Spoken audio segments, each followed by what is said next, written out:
The AC drain hose is a rubber hose that begins in the evaporator heater box, goes through the floor, and to the undercarriage to remove excess moisture.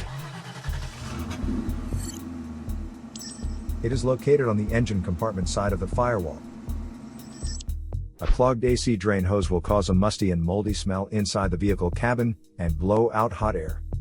A leaking AC drain hose will cause fluid leaking under the vehicle. It will turn on the check engine light on your dashboard and store the AC-related error codes.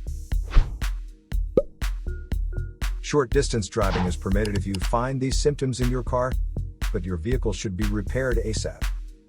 To save more money on car expenses, claim a free engine code scanner by clicking the link here or at the description link below. You're also welcome to leave comments below. Our mechanic professionals will answer them shortly. Don't forget to like and subscribe to our channel.